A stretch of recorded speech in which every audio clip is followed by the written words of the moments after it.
Today I'm going to be talking about some things while James eats his waffles. Yeah, I and can with barely, honey and mango. probably could barely enunciate words. I'm so tired. Maybe got 2 hours sleep so far. Yeah, I'm very I tired get, too, which is why I've been drinking coffee. Or I've been drinking coffee and now I'm tired. I don't know. I should keep track of it better. So anyway, xanthan gum. And that's what holds it together. I made earlier I made some buckwheat pancakes that I was showing you, and that's the key. You use the xanthan gum. And I thought, well, you know, you might not be convinced that that stuff will hold things like buckwheat flour together to make waffles. But this is oat flour that I used to make these waffles. And I really don't put anything fancy in my pancakes or the waffles. I used to make them more like cakes, so they were really a treat, you know. But now what I do is I just put the fruit. And lately James has been preferring honey over maple syrup. So we haven't been getting maple syrup. He likes the honey. Yeah, I like honey. I think maple syrup has zinc in it, so it might be semi-healthy. I can't remember. Ordinarily, we don't eat much sugar. Oh, that's if you get the grade B. Maple syrup, I think that's right. Okay. Anyway. I think the honey has got some good qualities, particularly if you've got radiation sickness.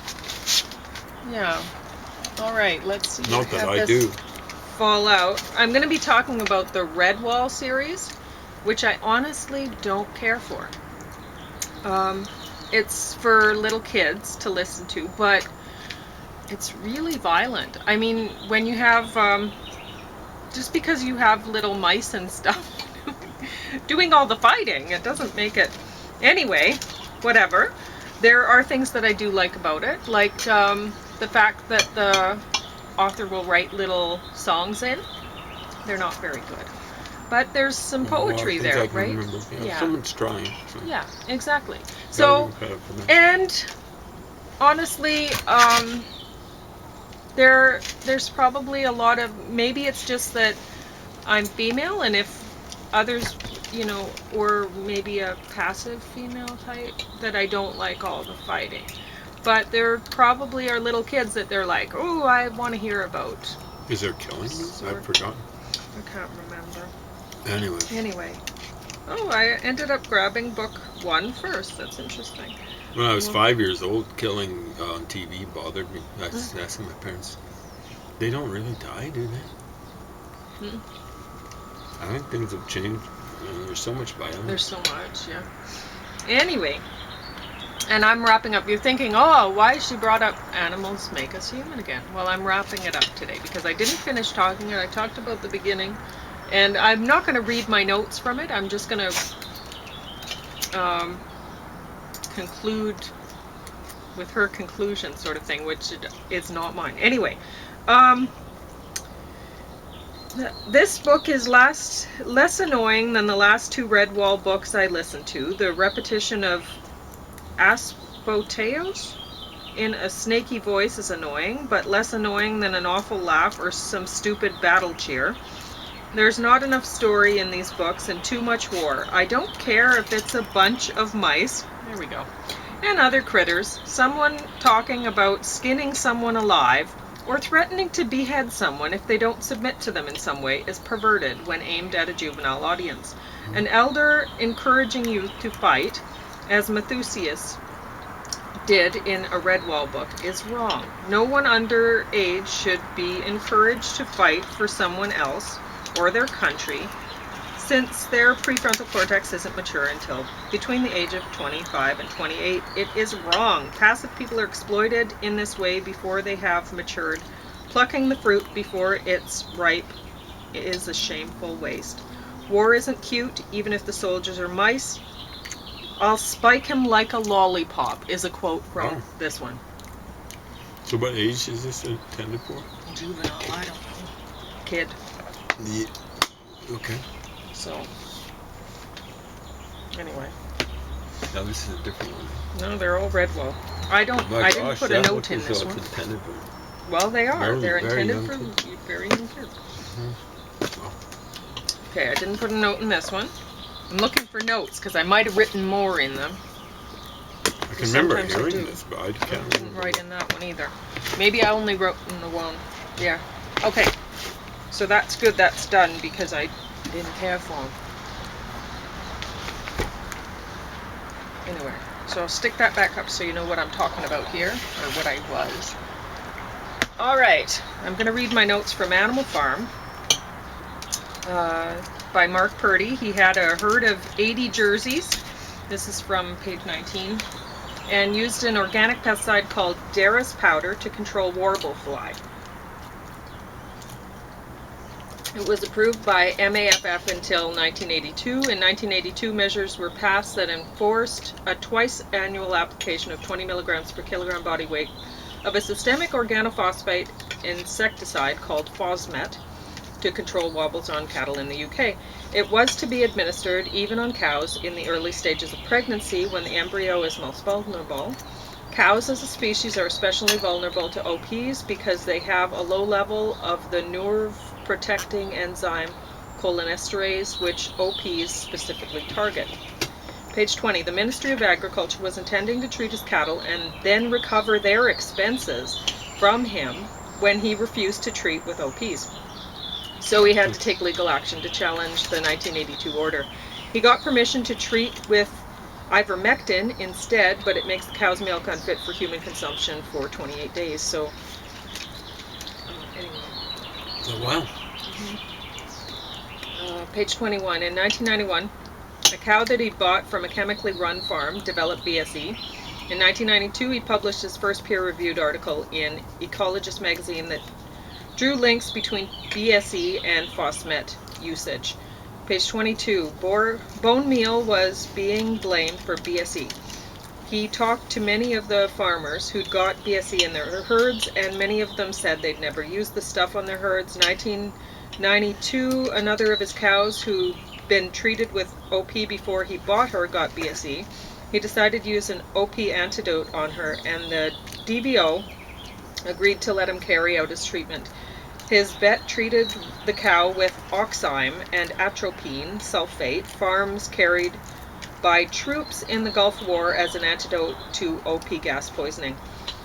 Within 90 minutes of treatment, the cow rose to her feet. His vet and a vet from the MAFF examined his cow 2 days later, but gave no further treatment. The following weekend, the cow's condition deteriorated.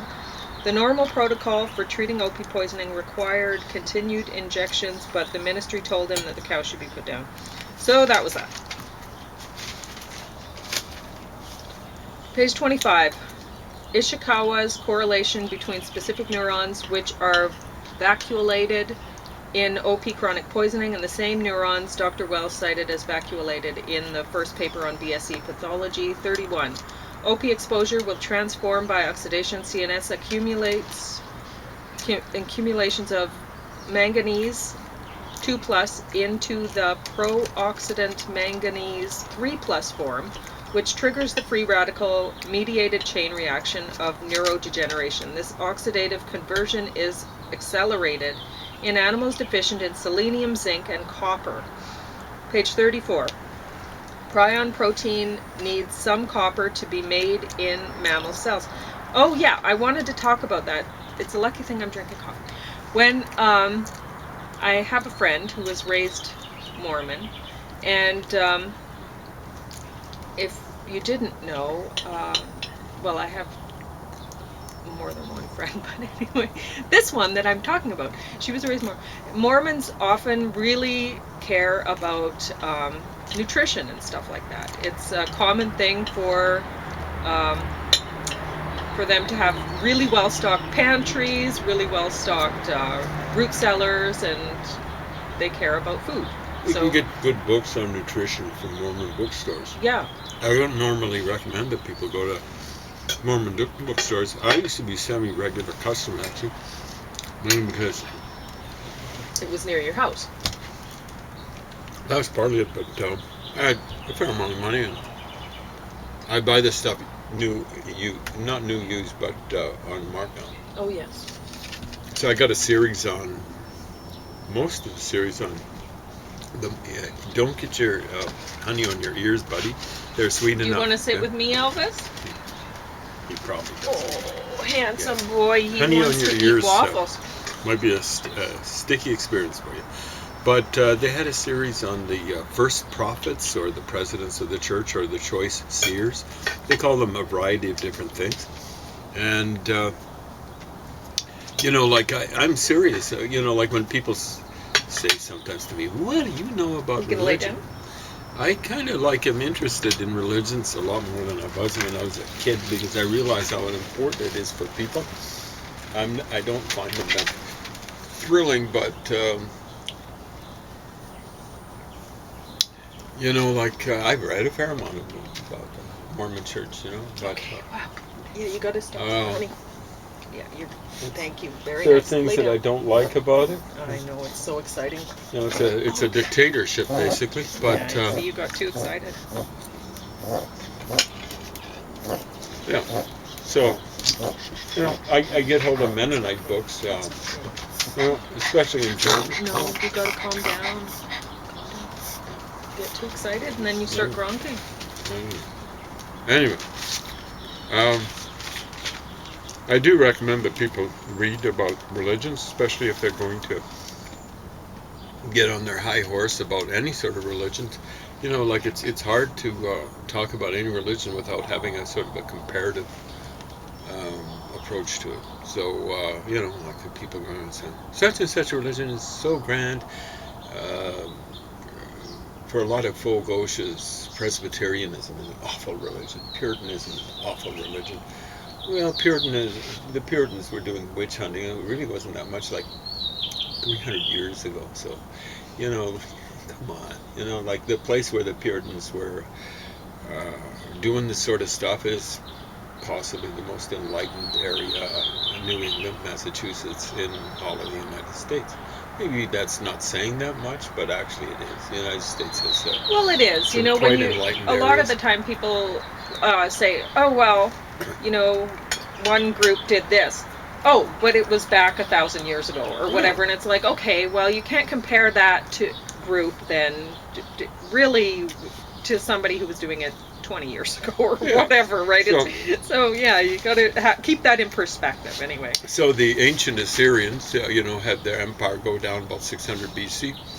They were polytheists. They were some of the most brutal conquerors in the world. Nowadays, they barely survived, same area. They were getting toasted by ISIS. In other words, I'd call it borderline genocide, ethnically cleansed, stuff like that. And they're Christians now. So, you could go and essentialize the Syrians. Oh man, they're, horrible killers and stuff like that. Well, they're getting killed now, or they were the last decade or so. So, people do too much of this essentialization. Oh, like I'm saying about the Puritans or Presbyterians. Some Presbyterians, No. in South Africa were a problem, like when they were doing apartheid and stuff like that. But usually where you've got Presbyterians in the world, they've been kind of like leaders in enlightenment. Of course, there are lots of folk OSHAs who hate the Enlightenment and hate enlightenment as a result. They hate rationality and reason and that sort of stuff. Shame on you, you idiots. Anyway. Yeah. So how's the waffle? They're awesome. Okay. There's gum in there, but you see, I'm not xanthan gum. I'm not blowing double bubbles. No, it's not like that. So anyway, I would not know it's not different from any other sort of. Yeah. So the thing is, if you're thinking, well, Pauline, you haven't given me measurements or anything like that. Oat flour, you just grind up oats in the food processor into flour, and then you add some. In this case, I put a couple eggs, and I put so maybe that was 2 cups of oat flour, and then a couple eggs, and then a half a teaspoon of xanthan gum and water until it was the right texture. Oh, and a little less than a teaspoon of baking soda. So that's it. That's what I did for that. Anyway, now what I was going to say about my friend who was a Mormon, I was talking about coffee and how sick it made me, which it's not good for a person. It's not. It makes me It's feel terrible. slightly nauseated, but it seems to be worse for you. It's so bad. I shouldn't drink it, but I get where I'm working too hard, and I think it's that I get tired first and then I drink the coffee. But anyway, it reminds me of my grandpa. So I'll end up picking up an instant coffee thing usually it's instant coffee, of Taster's Choice, because it reminds me of my grandpa. First thing in the morning, is that? Yeah. Yeah. I shouldn't do it. It just causes problems. But anyway, she said, well, I only get a craving for coffee, she said, when she got her period. And I was like, well, that's weird. And she said all she did was when she had coffee, she'd just take extra zinc. And yeah. And so since then, I try to remember to take extra zinc. So Coffee hasn't been bothering you? I don't know, even now when you I've been drink it? taking extra zinc. Yeah. But it's not good for me. Like, I feel sick and stuff. I don't know why I drink it. But, and James says, like, I get more angry or whatever. I'll get more emotional. I think it's more headachy or something like that. I don't know what You haven't it is. been complaining about headaches Yeah. as much. Because I used to notice, like, you'd have a headache and you would get a little short and stuff like that. So your temper would get a little short and stuff like that. So oftentimes it's you drink coffee or something like that. Oh, and I'm going to say that I didn't actually care for this book. Okay. Animals Make Us, or I like Animals Make Us Human. The other one, what is it called? Animal Farm. I didn't care for it. Now, I wrote down a lot of notes, so you're thinking, well, you're telling me all about it, and if you want to read it, you can. It's good to read as much as possible. I don't agree with his conclusion. I think he did a lot of research, and a lot of the time people are really, they have this idea and they're like, the cows were healthy until, well, maybe, and but I do actually, like, he thinks that it's the fault of this organic phosphate. You mean BSE? Yeah, but Yeah. I think it's partially the fault. Yeah. In other words, you can speed it up. Sure. I think if you have something that's going to make you sick, right, and then you take something else that will make you sick, it's not a good thing. These things, anyway. Well, I mean, you can get secondary infections off a cold, right? Yeah. You get a cough that'll be opportunistic. So does this affect the neurons? Is that what they were saying? Yeah. Well, of course. So it would open lesions. Exactly, up and cows are. He's saying cows are more susceptible to it, and so it's like, okay, well, there you go. And then the prions are just saying, okay, giddy up. Giddy up, exactly, and that's my analysis on it too. So anyway, page 34. Prion protein needs some copper to be made in mammals' cells. Copper controls electrical signals in brain areas mediated by circadian rhythm. Pattison and Kimberlin of MAFF found that a copper chelating chemical called ciprazone created a spongiform encephalopathy in animals without any infectious agent. This type was not transmissible, though, which is key, right? He mentions that. 66. 5 cases of sporadic CID near a factory. Kreuzfeld, Jacob just. Kreuzfeld. CJD. Near a factory was microcrystalline dust contaminant responsible. There was a munitions incinerator at Shoeburyness, and the area west of it has shown CJD clustering. Page 82. Victims of CJD in Calabria, South Italy, have a prion point mutation, CE200K. No, that's E200K. My writing has gotten really messy here, which predisposes this CJD to CJD, but the There aren't any cases in those with the same mutation elsewhere in the world. So has an environmental factor triggered CJD here?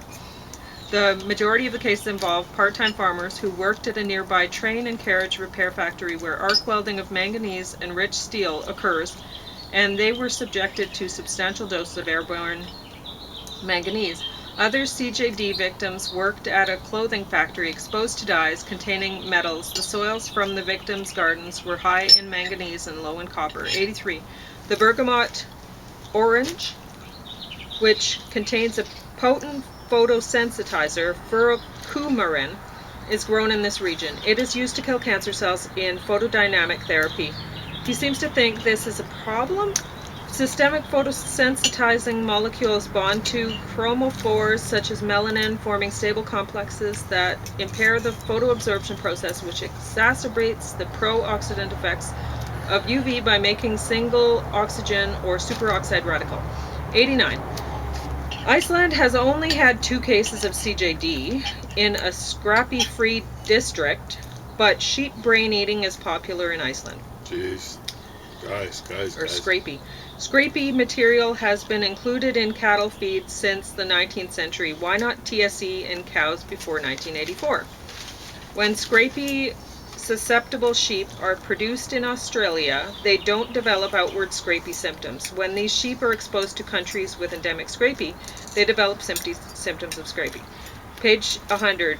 There is an increased uptake in the incriminated metals into the magnesium and calcium depleted brain. Eating salt impairs the uptake of magnesium from food. Once magnesium is deficient in the body, radioactive metals such as strontium-90 or barium use vacant magnesium sites on several enzymes and disrupt healthy function. The magnesium-activated enzyme glutamine synthetase is less active during magnesium deficiency. This results in highly neurotoxic glutamate buildup in the brain. Exposure to strontium or barium leads to loss of free sulfate in the body. The reactive forms of these metals join with sulfur and starve the body's neurons. System of sulfated glycoaminoglycan heparin molecules, which should be present to inhibit crystal proliferation. Page 102, 98%. Just while we're on the subject of strontium. Yep.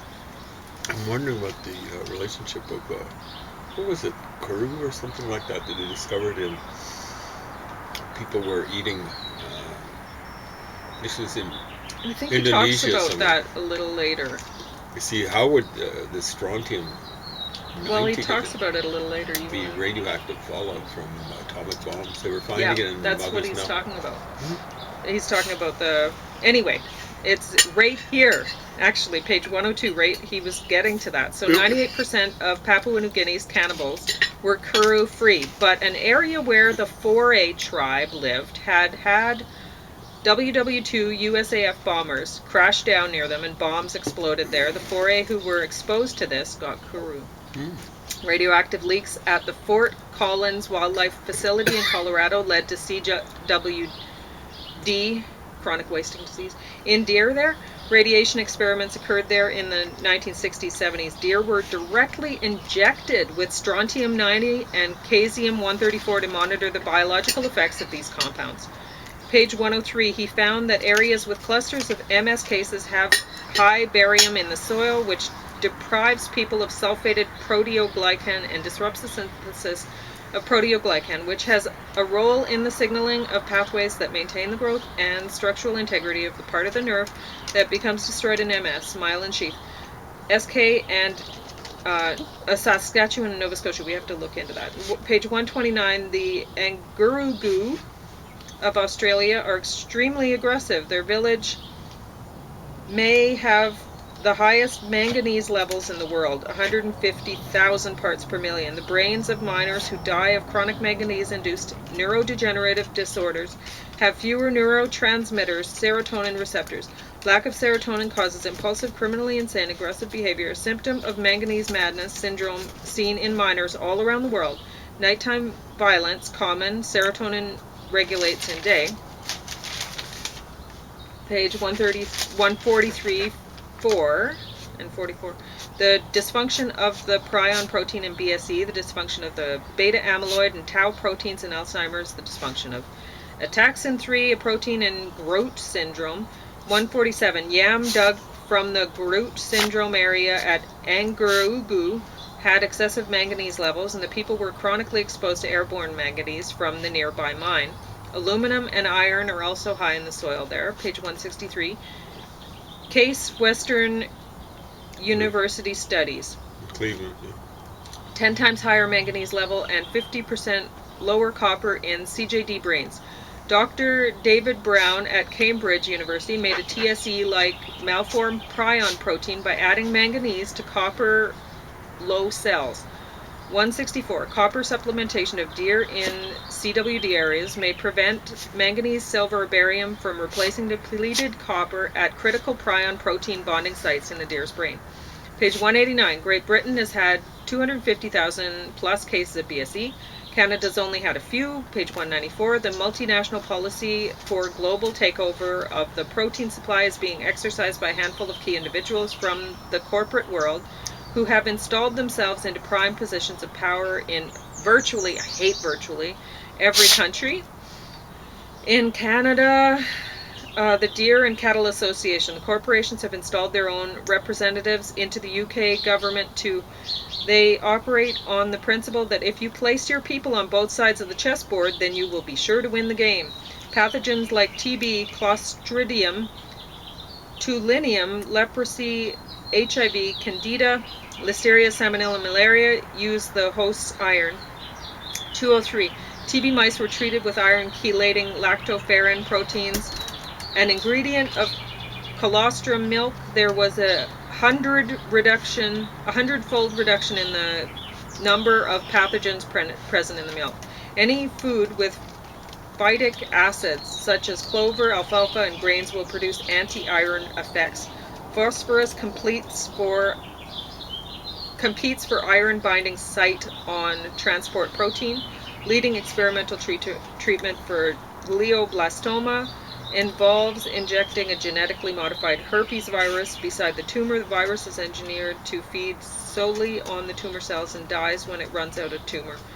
I don't think that works that well. Glioblastoma is I think it's the toughest brain tumor, but maybe they're just not using it enough or whatever. Ferrocylthiosalicylate acid inhibits a cancer cell proliferation protein called RAS.